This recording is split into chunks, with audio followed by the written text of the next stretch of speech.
Well,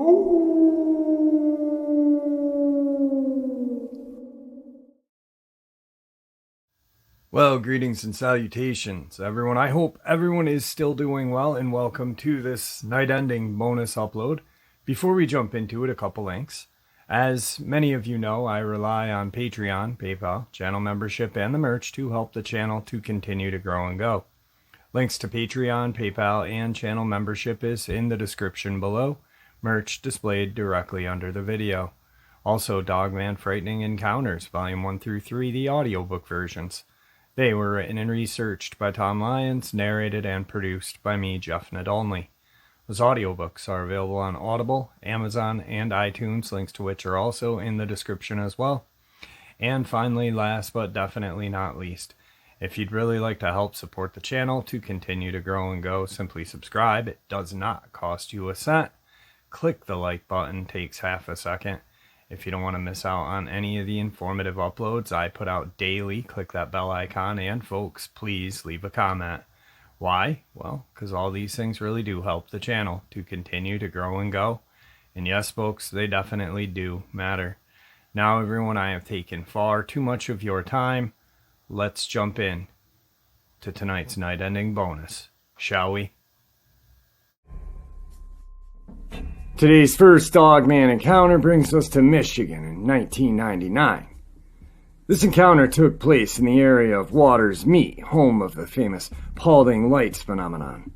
Oddly enough, the Paulding Lights are also known as the Dog Meadow Lights. I was 13 and had just gotten a new set of rollerblades for Christmas, and since the main road where our property lies is paved, I couldn't wait to ride around. I went out and started rollerblading by myself and stopped to rest for a second. On this side of the road, the woods are very thick. There's not much space between the road and the woods, and in most parts, I remember seeing trees pushed down on the road that my dad said was done by bear. He's an avid bear hunter. I remember not hearing any of your normal sounds of nature, not even the birds. The air was still, the sky would be pure dark in not long. I was deciding to turn back when I heard a rustling behind me, and something emerged from the left side of the road.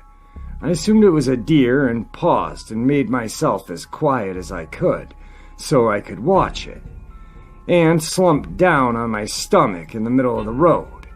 It was about 600 feet ahead of me. When I got myself settled in the road to watch, I looked up. I realized what I was looking at was not a deer. It was on all fours with gray-brown fur. At first, I feared the worst, thinking a bear had caught my scent, until I saw its outline and color. I thought I was looking at a dog until I realized the face was too primitive, like a fox or a coyote's. At this point in my life, I had never seen a wolf in real life, and it was too far for me to make out the face exactly. It extended its front legs, and in the slowest, longest seconds of my life, stood on its hind legs, sniffed the air, walked for about 5 steps, then got back down on all fours and walked to the other side of the woods and disappeared. I don't remember how long I lied in the middle of the road, staring in the empty space where I had just saw this thing standing. I remember my jaw hanging down as low as it could in a pool of drool on the cement under it. It finally clicked in my mind, perhaps I should rollerblade myself back to the house as quick as I could. Today's second Dogman encounter. On I-75, a couple hundred yards south of Bay Road Overpass in McKinnon County, I noticed something move near the highway reflectors. Thinking it was a deer, I turned on my brights and watched for it to cross the road. As I approached, I noticed that what I thought was the reflectors on the highway was orange, and then it blinked on and off like an eye. Thinking, what the heck is that, I sped up to get closer. As I got closer, I could see the silhouette of an animal. It was sitting like a dog. Its head was even with the reflectors that stood on all fours, and turned and walked down the ditch, then up the little incline, then turned and looked at my truck. It turned back to the highway, walked on all fours to the shoulder of the blacktop, looked at the truck again with those orange eyes. The eyes were huge.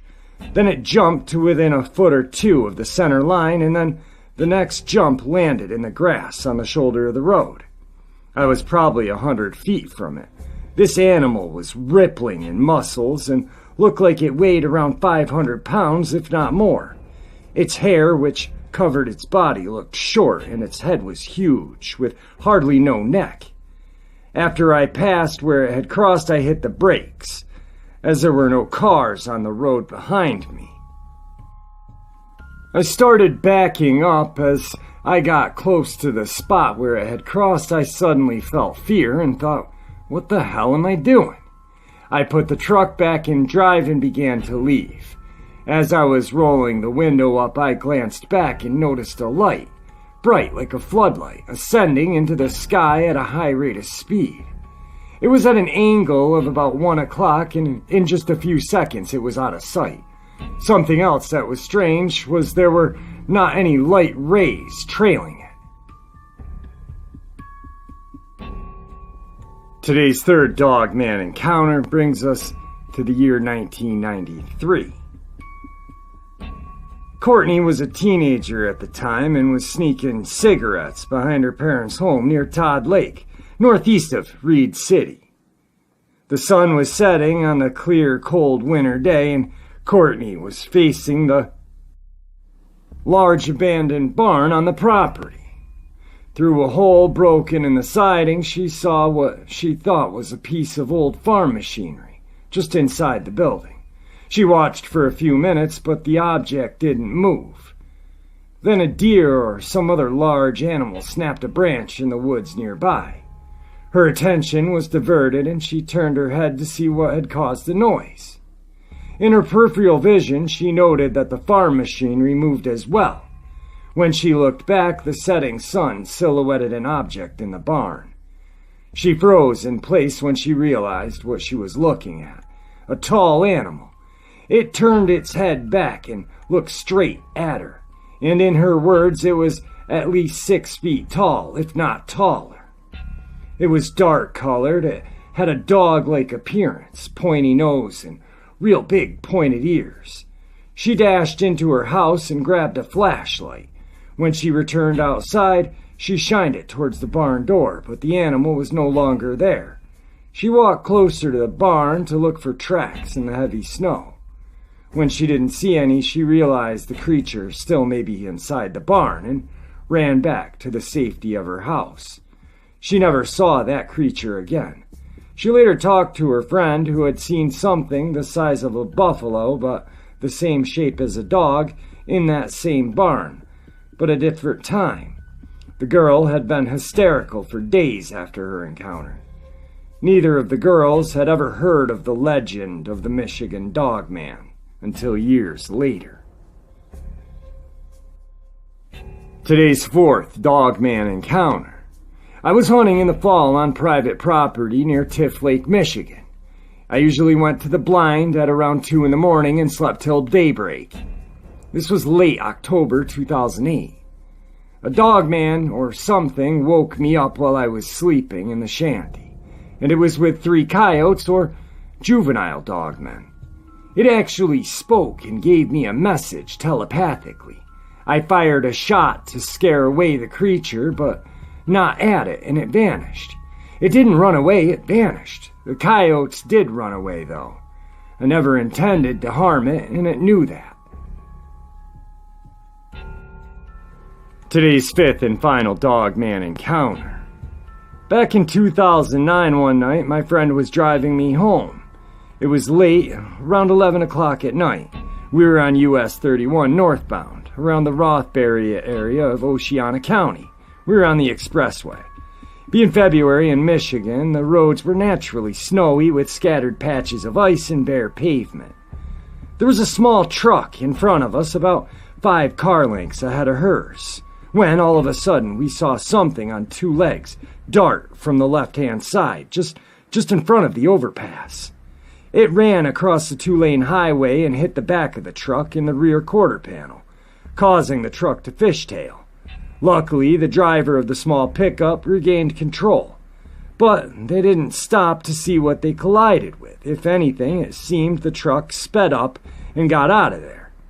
My friend and I watched in utter astonishment as the creature finished running to the right and disappeared into the woods along the highway. It didn't even break stride after the hit. We looked at one another, sat in silence for a moment, and then I said, "Did you see that?" She responded, "Yeah, I saw it." We finished the drive back to my house in silence, both lost in our thoughts. It looked like a giant dog or wolf. It was on its hind legs, not all fours, and was at least 7 feet tall. It had pointed ears, a kind of mane around its neck, much like a lion's. Was dark in color, and its hind legs looked like a dog's, which were even more pronounced as when it was running only on its hind legs. Its front legs were freely swinging as it ran, and it seemed to have its mouth slightly open. It had an elongated face, very much like a collie, with a long nose protruding from its face. Its face was covered by longish hair. The entire creature seemed to be covered in long hair, but I couldn't recall if it had a tail or not. Well, there you have it, folks. Just a quickie to get us into tomorrow morning. I hope you all enjoyed it as much as I enjoyed sharing it with you. Thank you all for supporting the channel. It is, after all, your support that keeps this channel growing and going. And honestly, what gives people a chance and a place to share their experiences and theories judgment-free, just simply treated with the respect that we all deserve. Thank you. Everyone, please stay safe, happy, healthy, and ever vigilant, keeping an eye on our children, pets, family, and friends. These creatures are real, they are out there and dangerous. Share this information with those you love and care about, and it may just help save their lives someday. Until next time, never stop asking questions, never stop searching for the answers, and God bless.